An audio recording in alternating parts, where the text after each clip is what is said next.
How we doing, guys? And welcome to the Sunday night football preview of the Pittsburgh Steelers visiting the Miami Dolphins.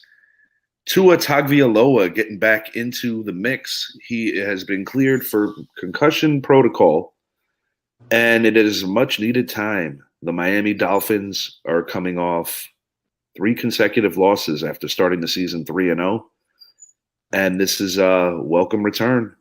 Pittsburgh Steelers are coming off a very feel-good win against the Tampa Bay Buccaneers.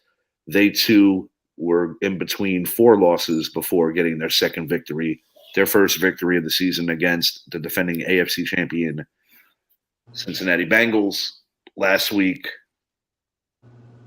Tom Brady was in Microsoft breakage mode.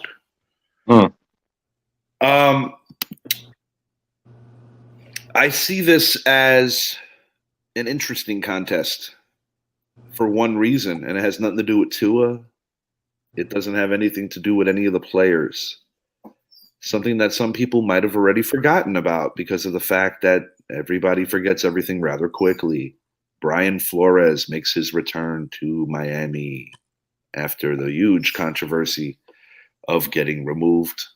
I do think that he is potentially the head coach in waiting for the Pittsburgh Steelers. I think there was a bigger picture when they did bring him in. Mixed bag of how he did, but good towards the end of his Miami tenure. And in a lot of people's eyes, he was unceremoniously canned. Fellas, what is your thought on that? First of all, I'd like to ask, do you feel that this is a bit of a side story with Flores making a return to Miami, albeit he's not the head coach? But there was a lot of stir up. No, I don't. I don't think that's going to be a headline or a big story going into Sunday night's game. I think the biggest headline of that game is Tua's return. That's it. It's Tua's return. The team is happy he's back. I think it's going to be it's at Miami, right? Indeed. It says they visit. It says they visit the Dolphins on that screen that's in front of you. Yeah, no, whatever. 30-16 Dolphins. I think Tua has a great comeback after his recent controversy, regarding concussions. Yeah, it's going to be a big game for Miami. Yeah, they're going to come out on top. 30-16. I'm going to say is the final score. I think Tua is going to ball out, man. I think he's got to. I think it'll be great for the sport. I think it'll be great for Tua. I think it'll be great for the organization. But I actually think that's what, I mean, I'm a football fan. I don't like seeing anybody go down the way he went down. And as much as I don't want to see Miami win, like I still want to see the player come out on top after, the way he got dealt with. I completely agree with almost everything you said. It's not great for the organization. The organization is the reason why this ridiculousness happened in the first place. Yeah. So to hell with the organization. I want to say that first and foremost. To get back to the original point about Brian Flores, once again, to hell with the organization. I do believe as this game gets closer, that is going to legitimately be a thing. I mean, you're talking about a class action lawsuit against the NFL. You're talking about a man that feels that he was discriminated against. I do think that holds serious bearing. Oddly enough, being employed by one of the teams that has been one of the biggest for, the Rooney Rule. The Rooney Rule over the years, a lot of people feel that it has been a disappointment, almost like that you have to check the boxes when it comes to hiring, minorities, people of color. I do think that this is something that the NFL wants to go away, but I don't think it's going to be that easy to run away from. As far as the Tua situation goes, I'm not 100% sure how I feel about how things are going to go. This is a Pittsburgh defense that, despite missing some key components, is coming off a pretty impressive defensive game against the Tampa Bay Buccaneers. Miami's a little dinged up. Tyreek Hill's dinged up. Jalen Waddle's dinged up. I don't necessarily think Miami is clicking on all cylinders. And, you're talking about a 3-game losing streak going into this thing. Didn't Tyreek Hill have like over a 170-yard game last week? Indeed, he did. Yeah, he's not dinged up. No, he's dinged up, Brett. He's playing. He's dinged up. Oh. He was in a walking boot less than a week ago. He's dinged up. I expect the Dolphins to pull off this game. I think it's going to be close.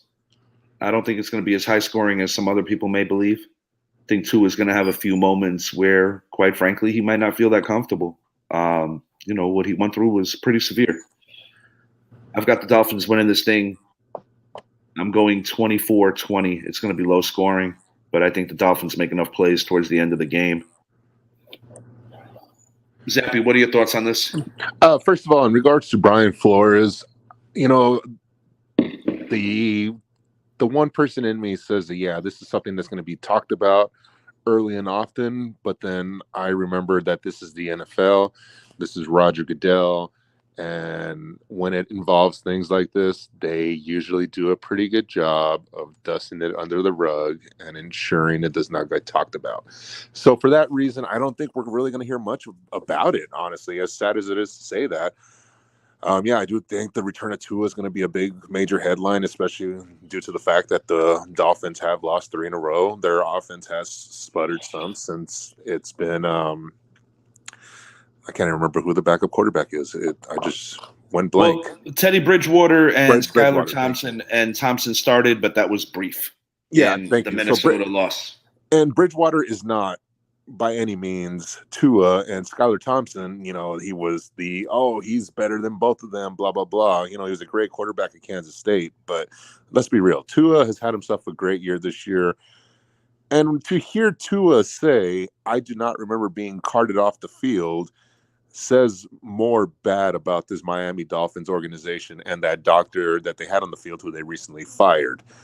To make the end-all, be-all scapegoat. Like if the organization didn't know that they were doing something wrong because beating Buffalo was more important than their quarterback's health. Exactly. And it's sad. And that's why I think we're going to hear that talked about more than we would hear even a mention about Brian Flores.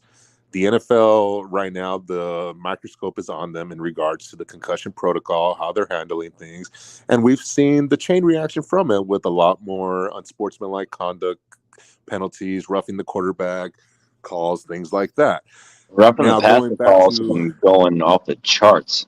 Yeah, and then a lot of it has been due to the fact that Tua injury, he should have never played that next week, in which we saw what happened. Going back to the game itself, this is exactly what the Miami Dolphins need. They need their spark. That offense has been rolling with Tua in it, something I thought was going to be the case before the season started.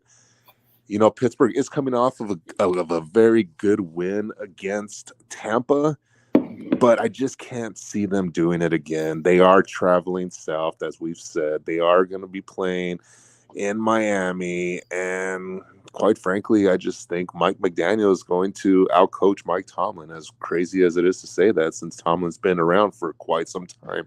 I think he's been around since McDaniel was even before McDaniel was born. So yeah, I'm taking the Dolphins this one, 31-20, and the Tua Hill Waddle connection will be back off and running. Before we get out of here, I do want to ask one last question to both of you in reference to Tua. He already had injury concerns, not necessarily concussion related, before entering the NFL. That was one of his holdups, and that was one of the things he was, I don't think anybody that plays football, the word fragile should be thrown around.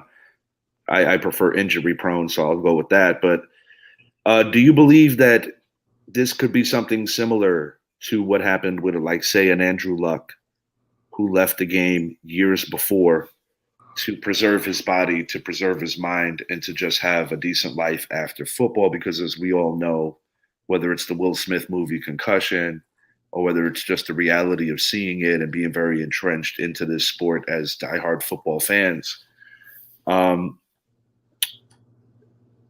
don't wish it, but I have this ominous feeling that Tua might not finish the year, and he might have to reevaluate his future as soon as this upcoming offseason. I don't feel very comfortable about any of this. And I Yeah, think part of the reason is because it was handled so poorly. The difference between Andrew Luck and Tua is that Andrew Luck was informed. Tua was not. He got thrown back out there like a freaking rag doll. Just for He's informed now. When you say informed, I want to make this clear to understand you. Are you saying to me that you don't believe Tua thought that he had a concussion? Tua didn't know where he was. You think That was you that think was there's any Brad, consciousness hang on. That was in Cincinnati. He knew where he was in the Buffalo game. They're competitors, right? He said he doesn't remember getting carted off the field. That was in Cincinnati, Brad. This started in the Buffalo game. I know where it started, but it all comes down to the organization, right? We all of us agree that Miami did a shit job of. They're competitors. Every football player is going to do whatever he has to do to get on that field, and they will lie through their teeth if they have to get back on that field. I know that. Tua knew that he was in worse condition, but Tua felt that he could do it, and Miami greenlighted it, and that's why Miami really messed this up bad. Yeah, I don't feel good about any of this. I don't either. You know, I think of Thomas Davis, for example. The guy had 3 ACL tears in his career and came back and did just fine. This is not an ACL injury for Tua. No. This is his brain. And yes. You know, and even after, let's go back to after that Cincinnati game, I said I never want to see the guy play another down of football again. Yeah. If I was his father, I would not allow him. I would do everything in my power to not allow it. After seeing him laying on the field against Cincinnati with his hands up in the air and his fingers looking, I mean, the way they looked. He looked like a zombie. Yeah, and it's just you don't. If it's TBI, man, traumatic brain injury. This Tua, I don't care how much of a competitor you are. At the end of the day, you have to think about yourself, your life, your quality of life. You're telling me that went away after 2 weeks? Now he's been cleared to play? That ain't right. Well, I mean, hey, right. You like the guy was convulsed, like he was doing this above his head. You're telling me all that cleared from his brain in 2 weeks? No, Brett, he got cleared for play, Brett. Yes, that part is real, but what's also real is that when he shouldn't have been cleared, he was thrown out there. I know. He played twice in a matter of 4 days, and he could have been killed in that Cincinnati game. Who did he get cleared by this time? Well, I mean, that's irrelevant. He's gone through the proper protocols this time around. This was not a field doctor. Why he was out for so long. And to be honest, even if he was okay, the Dolphins had no other choice but to stretch this out after the way they looked. But to Zappy's point, they swept this under the rug yet again to a level. One thing, and when Sergio was on the show, he brought this and he made a lot of sense. He said, the NFL will forever treat their players like cattle. You look at the constant thing that I bring up about natural grass versus the crap that they play on. Do you guys ever remember another era of NFL football where we've had this many non-contact injuries? No. I think Zappy would agree. Oh, no, 100%. It's been one of my arguments with you. Yeah. And I guess what I'm getting at is it's just another glaring example of why I can't get mad at any of these guys for not having loyalty to a franchise, an organization, or any of it. Before we went on air, we were speaking even about the Daniel Snyder thing. It's kind of comical on a lot of levels when you got billionaires pointing fingers at other billionaires. The one thing that all these men have in common, no matter what team you're affiliated with or who you root for, is that they have such bigger interest than the safety of the guys that bring their franchises money. For years, this went down with the NCAA, and it was always a massive, massive argument about these kids should be getting paid. They're putting millions of dollars into these universities. That was a thing for a very long time. And now they are. When you take it to the professional level, it's seriously not that far off from some of the crap that has happened even at the collegiate level.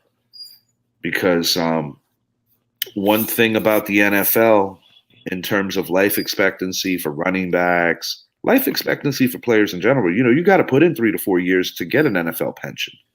That's another thing. I'll be honest, I got to be on Zappy's side with this completely. If it was my kid, I don't have any children. If it was my nephew, I wouldn't want him to play ever again. No, you only get one brain. That's all I got on this one. It's kind of, we're veering away from the game in a big way, but quite frankly, I do feel that between the Tua thing and the Flores thing, I think both those things trump the actual game itself.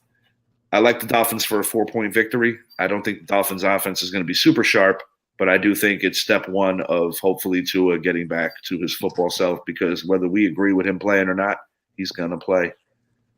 Until next time, guys. Whoa. No. Go ahead. We still have the Monday night game. We're doing that on a separate video. I apologize. Oh, it's okay. Oh, if you guys want to, you pull the Bretsky on you. I mean, it's okay if you guys want to add the Monday night game. I mean, it's more than all right. Just add the Monday night game. I thought we were doing both. I apologize. It's all good, fellas. It is all good. We've got the New England Patriots hosting the Chicago Bears, a classic rematch of the '85 Super Bowl. Nowhere's near that. Get the fuck out of here.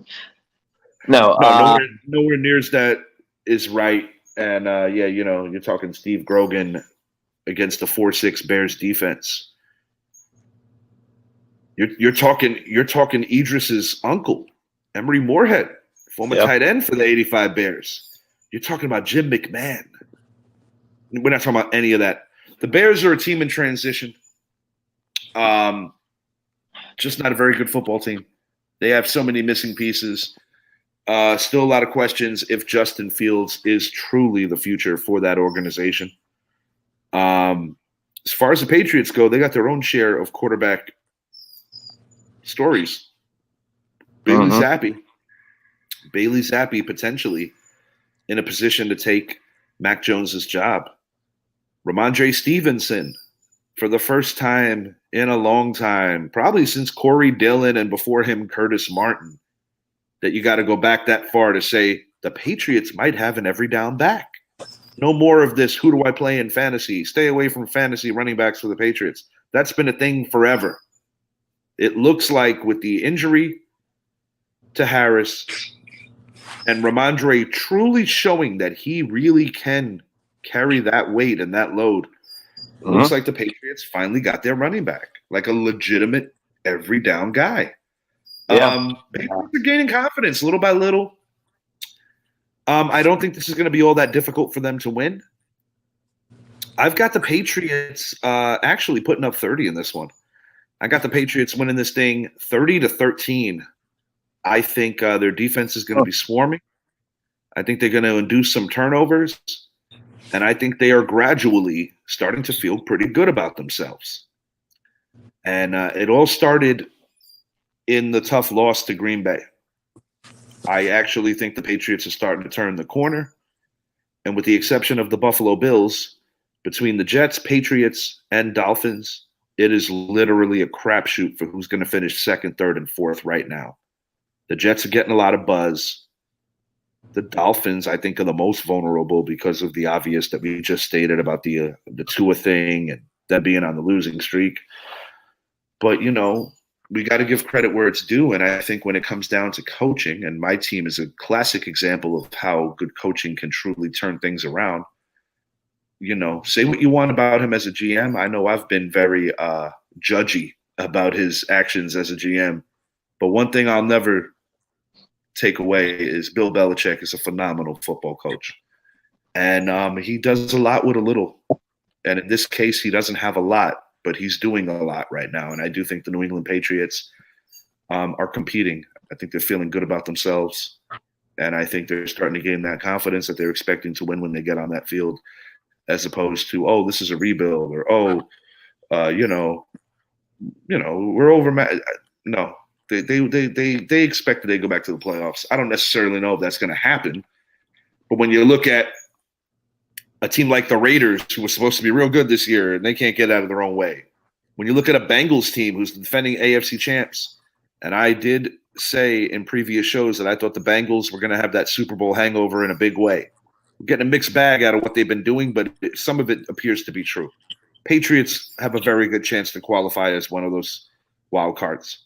Nobody's catching Buffalo in that division, barring an injury to Josh Allen or something like that. But yeah, I like the Patriots, and I think the Patriots are starting to get their season on track where things could be interesting. Obviously, those games against the Jets and the rematch with Miami are going to be vital. I don't think the Patriots can compete with Buffalo for 4 quarters, nor do I think the Jets could. And I think Miami kind of got lucky. Yeah, that's my thoughts. Patriots are starting to turn their season around. Yeah, they're you said it. Stevenson is the lead running back role with Harris being hurt. And there's a quarterback controversy up in Foxborough. Potentially, yeah. Zappy's playing well. You got to go with a hot hand. Who's to say what happens, when Mac Jones comes back healthy? I don't know what Belichick is going to do. Besides Belichick, you know what I mean? So, but you got to go with a hot hand. Their offense is playing really well. With Zappy at the helm, he's making good decisions. They're running the ball well. Their defense has been playing lights out. Everybody will compliment on Zappy and what he's done with the offense, but look at what the defense has done. They shut out Detroit, and look what they did, against Cleveland. So you can say what you want to say, but at the end of the day, the defense is the one that has really been winning those games. Matthew, Judon, he's playing lights out. Our secondary has really stepped up their game.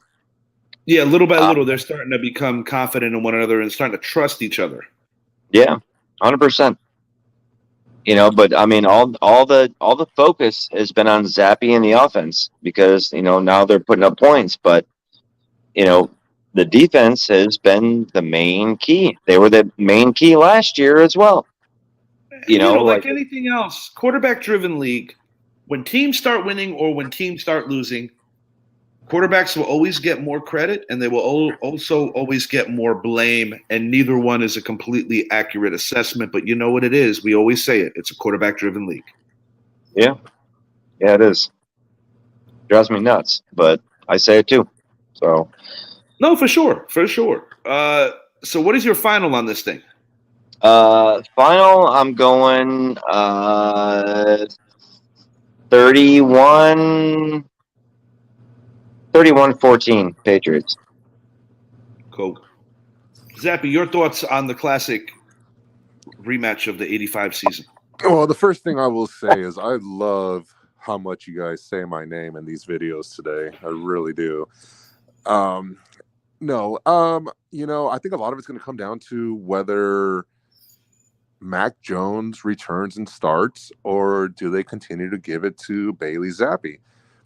I don't think the outcome will change greatly. I have the Patriots winning either way, but I think this offense flows a lot better with Bailey Zappi under center than it does with Mac Jones under center. I have to agree. And as much as I hate saying it, I like Bailey Zappi. I wish he would have been drafted by another team. The Cowboys, because he has a freaking name. Well, obviously that, but that's not. Well, Cooper Rush, they go 4-1 as a starter, so hey, whatever. That's not neither here nor there. But I just think this defense has been playing up to par. They've been setting the tone for a lot of the games. And as soon as Bailey Zappi entered the lineup, that offense has moved a lot better. Before the season started, I did say I thought Ramondre Stevenson would take over the number one back role, and which would lead to a trade of Damian Harris to another team. You did say that. I stand by it. I do think that when he returns next week, they will trade him at the deadline because, let's face it, he's on a contract year. And Stevenson, he's only in year 2, and the Patriots don't like to pay players.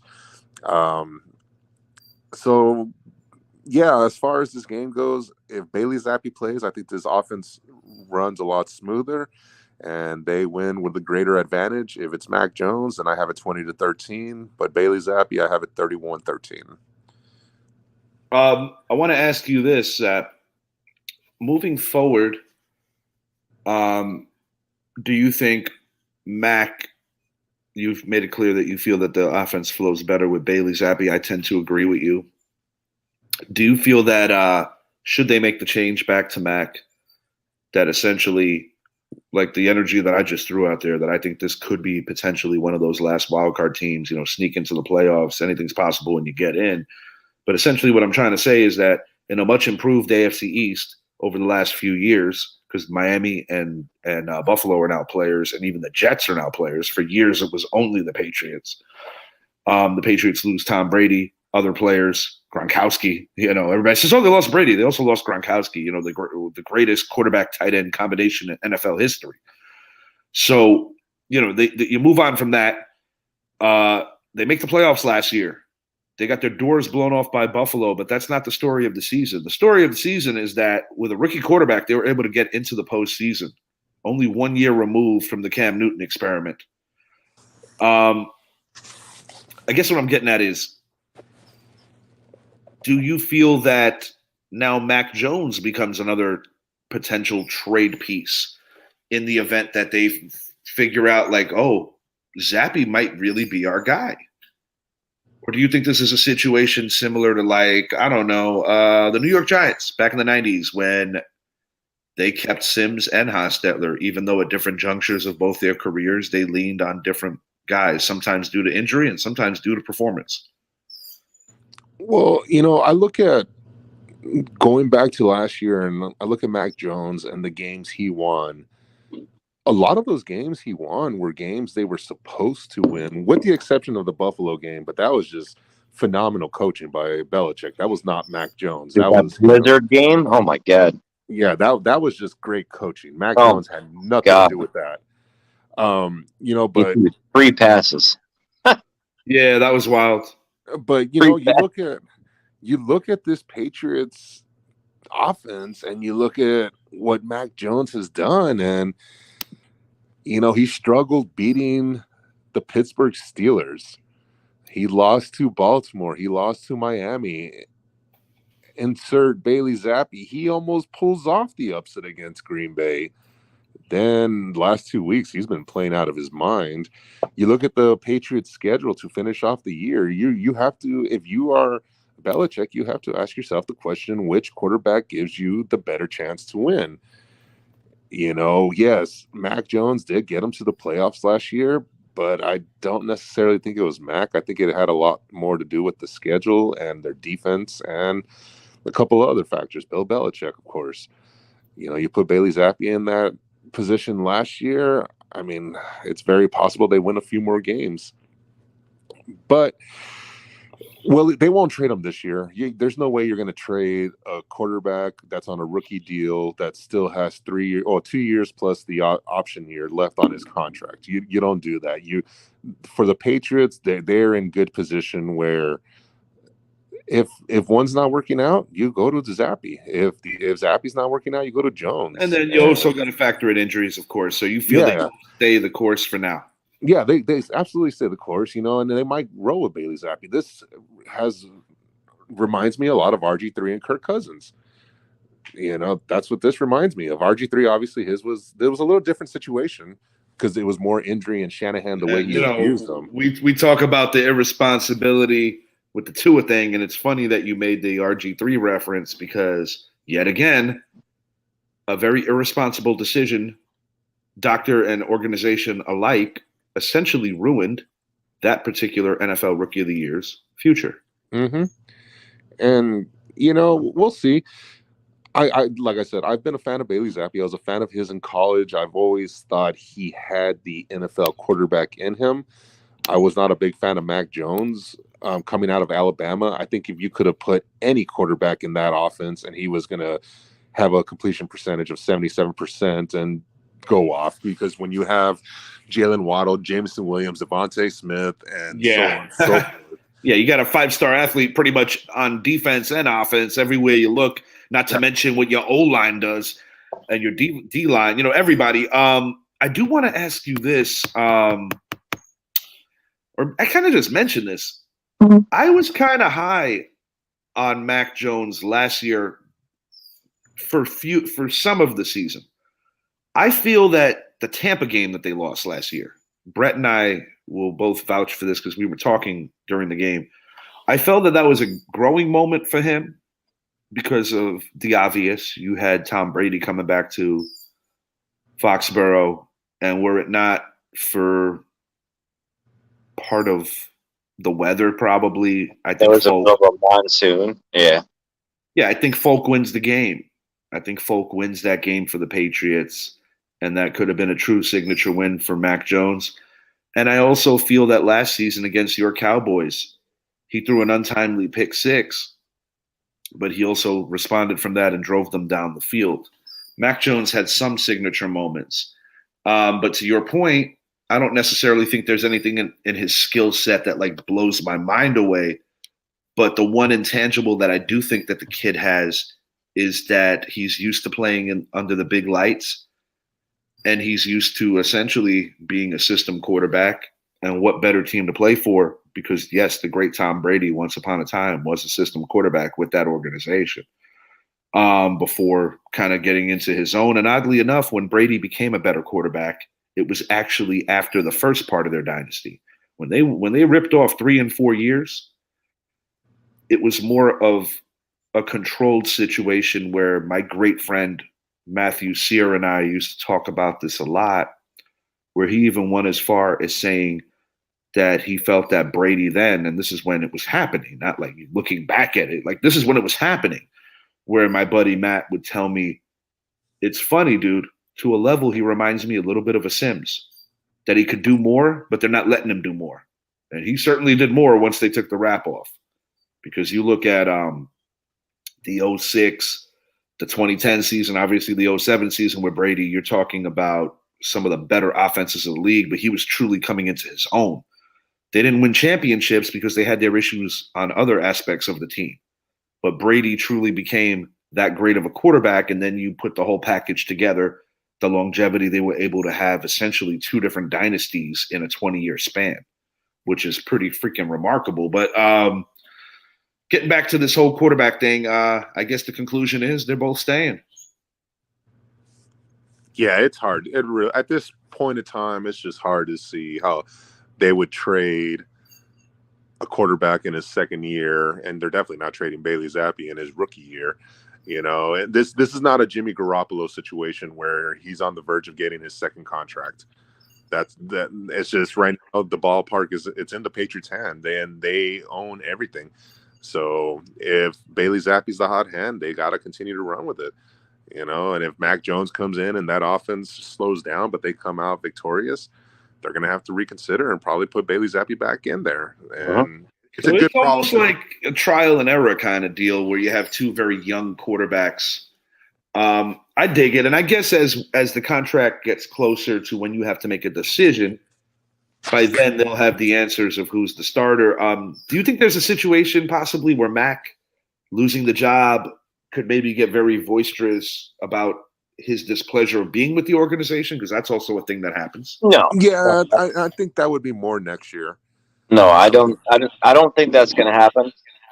Just because he knew what he was getting into when he signed. He Well, he was was drafted. drafted. He was drafted the 15th pick. He knew he Which was leads getting most into, people to believe that that's your man.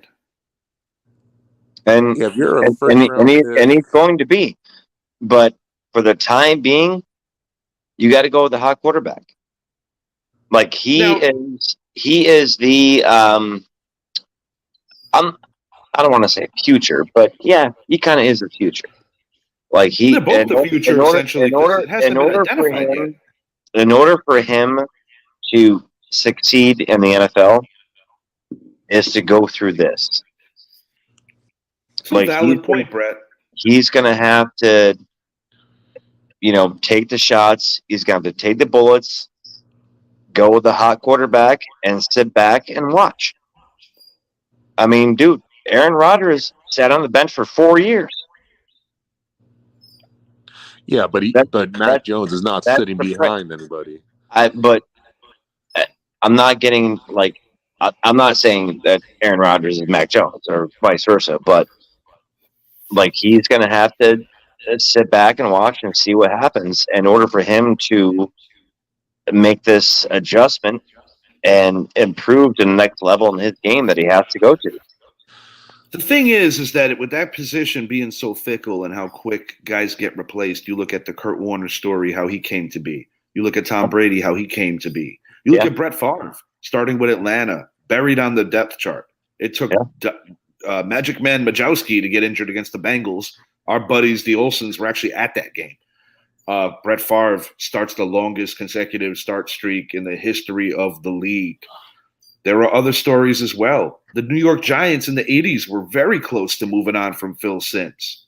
Parcells bet on Simms and essentially put his job on the line betting on Simms. You watch enough football, these stories happen more often than people think. Kurt Warner took over for Trent Green. We know how that ended up. There are plenty of these stories. But I think that what makes this one kind of unique is that it's not often that you have two young guys like so close in career establishment. Yeah, one's not a veteran, one's not a youngster. Yeah, they're both young. You got a second year guy and a first year guy. It doesn't happen often that it's happening that you have to most recently that an example that would even stir my brain about it would probably be Kyler Murray and Josh Rosen. But this does not happen often. Because Rosen was still very young when Arizona completely changed their trajectory of what they wanted to do with that organization. So I guess what I'm getting at, it just doesn't happen often. And that's why this whole thing in New England is kind of intriguing. And to throw it back just a little bit, you're talking about a team that a couple of years ago, prior to Cam getting COVID, looked like they could have been a playoff team. And I felt that Cam's performance went down the toilet after he got COVID. Mm-hmm. And I'm not blaming them missing the playoffs on just one player, but it was a weird situation because Cam was on the couch. 2020, that was a fucked up year for everybody. No, I understand that, but it's a weird situation. It's a weird situation. It proves more, to your point, Richie. I think it proves more that this Patriots team is a playoff team or a much better team. And if they miss, they're not missing by much. They're not missing by much. And if we talk about Mac Jones again, he is what he is. His ceiling is it. You're not getting anything else. That's a very good comparison with the Josh Rosen, because to me, Mac Jones is better than Josh Rosen, but it's a very similar situation. Yeah, it really is. And it's Bailey was not a number one pick. No. Number one overall pick. No. But he's been playing like a first round pick. The biggest reason why he wasn't a first round pick is because of his height. The guy, if he was 6'3", 6'4", he would have easily been a No top brainer. end, No brainer. That is the prototypical what you look for. Yeah, and so you talk about Josh Rosen. This kind of has very similar taste to that, because if Mac Jones does become a disgruntled quarterback, then yeah, they're going to trade him. I just don't see it right now. But Belichick it'll take a solid year. Yeah, and it will. But Belichick's not one to shy away from that kind of stuff. If you become a distraction in the locker room, he will get rid of you. I kind of got that vibe. I kind of got that vibe that and it's not so much that there's anything wrong with Mac. It's more so that I just kind of got that vibe that sometimes it's right place, right time, and sometimes it's wrong place, wrong time. And I feel like in Mac's situation, if Bailey continues this career trajectory and he avoids getting injured or something that thrusts Mac back into the fold, because that is a thing that happens sometimes that changes these things. Mac, unfortunately, could be almost Josh Rosen 2.0, where he can basically be a career backup and it can happen ever so quickly. It's happened to Matt Leinart, Brady Quinn, a lot of USC quarterbacks. Yeah, a lot of yeah. We could come up with a lot of different players, but the point is that we've seen this movie before, and I guess just based on cyclical history, I don't think the odds are in Mac Jones's favor to reclaim this job, barring injury. Time will tell. That's why they. We'll see, boys. We'll see. One last thing before we get out of here. We all got the Patriots winning Monday night, correct? Indeed. One thing that I want to say before we get out of here. It was a big thing in 2020 when the Bucs won the bowl. Wanted to ask your thoughts on this. It's forever been a thing about who's better without one another post, divorce or whatever you want to call it, with Belichick and Brady. Brady gets the instant gratification, but I think anyone who truly knows the game would be the first to say, well, he had a superstar team. He had a phenomenal defense. We know the story. Belichick, a little bit more of the long road, missed the playoffs year one, year two. We just talked about this. He got in with Mac, second place finish, lose to the eventual AFC East champs and a team that is possibly going to win a Super Bowl this year. This year, they have the same record as Brady's Bucs. But team for team, right now, on this day in 2022, I feel very comfortable and confident saying that at this particular moment, I think the New England Patriots have a better, not only immediate future, but they are better at this moment than the Tampa Bay Buccaneers. That is my personal opinion. Yeah, no, I'm going to say that. I actually agree with you, because the Bucs are one and done, two and done, and then it's a deal breaker. It's a fire sale after. They felt comfortable. Comfortable giving that man that contract. Talking about Tom Brady. Yeah, because of the fact it was a 2-year contract. The worst losing percentage in league history belongs to the Tampa Bay Buccaneers, and that is including a Super Bowl and a loss in last year's divisional round and whatever this year has in store for them. I know. No, I like the way the Patriots are set up. They're preparing long term, which is what any franchise should be doing. And oddly enough, something that Belichick wanted to expedite. Instead of a 1 and 2 or 3 year done it. You know what I mean? And oddly enough, it was something that Belichick wanted to expedite years earlier. Yeah. And, Brady kind of put the blockade, basically going to the owner, Mr. Kraft, and saying, no, sir, this shit ain't going down. And that's why Jimmy G moved to the Niners. And listen, I'm not trying to question Tom Brady's greatness or any of that other stuff. But one thing I will say, and I've said this on other shows, the man is a winner, and the man gets it done in crunch time. I'll never take that away from him. He does. But one legitimate thing that I think should be called out on this, and I'm basing this more on the whole Belichick-Brady thing. I'm not trying to tear down Tom Brady, just making a point. The man has had 17 top 10 defenses in his 22-year career. Mhm. If you don't win with that, just being a competent quarterback, and he's a little more than competent, we all agree on that. But, you know, it's a massive stat that I think gets lost in the sauce when we compare all of these dudes. When you start talking about the upper echelon guys, like the Favres and the Rodgers and the Paytons and the Drew Breeses, and players even of yesteryear, like the Sammy Baws and the Roger Staubachs and the Bart Starrs and yada yada. You get where I'm going. Mhm. Brady has had the fortune of having those defenses, and quarterbacks are the only guys that keep the win-loss records as well as the coaches. Michael Strahan doesn't have a win-loss record. Reggie White doesn't have a win-loss record. DeMarcus Ware doesn't have a win-loss record. You get where I'm going with it, but I guess the ultimate point here is that I think Belichick panned out in the end, and I think he made his point. I mean, granted, Brady got the Super Bowl dub. yeah, he got the one up on him with winning a bowl without him. That's one, and it was a super team behind a super defense. Belichick is prepping for the future, so it's it's one guy's mentality versus the other guy's mentality, and the veteran mentality is always going to win. Quite frankly, last thing I'm going to say, and then I'm going to let Zappy finish this out. I feel that what Bill Belichick has done post Tom Brady is more impressive than what Tom Brady has done post Bill Belichick, because Bill Belichick isn't coaching no damn super team.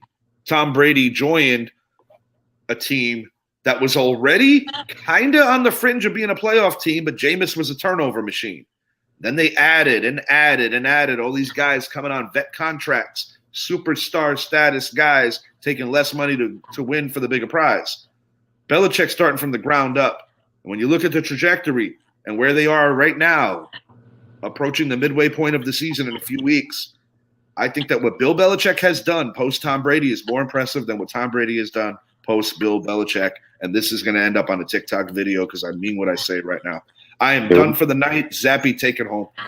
So I agree and disagree with both of you because we are talking about Tom Brady and Bill Belichick. You guys say Bill Belichick has set up the Patriots.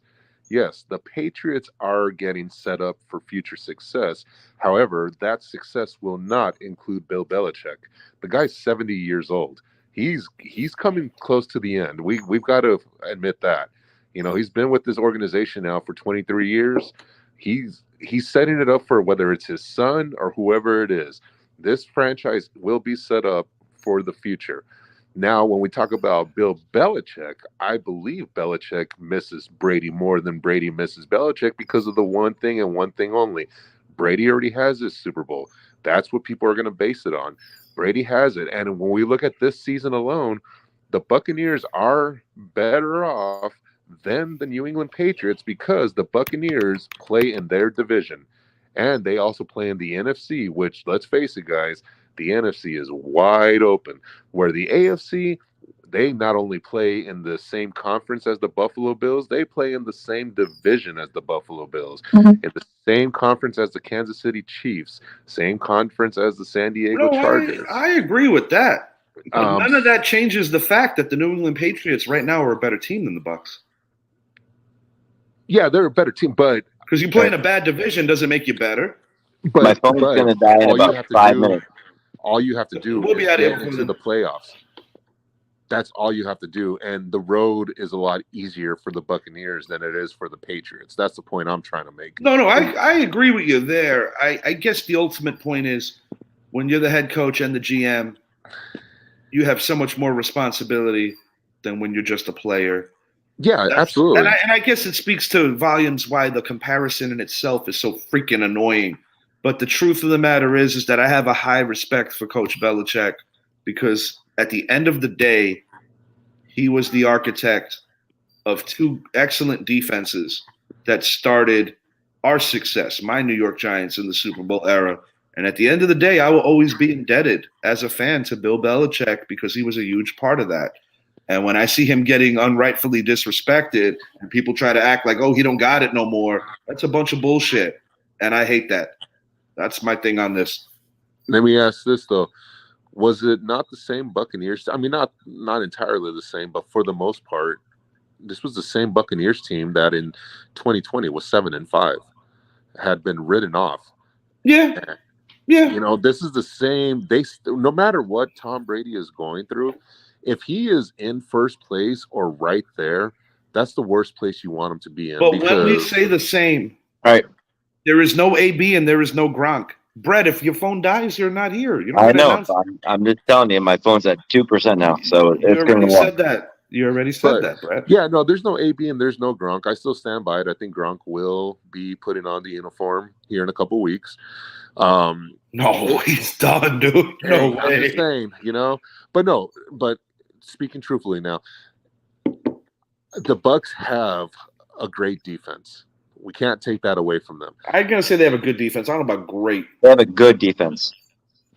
They have a great. I'll give them very good. I don't know about great. They have a great defense. Good. I mean, They have a good this defense. has been the number one rushing defense in the NFL for the last.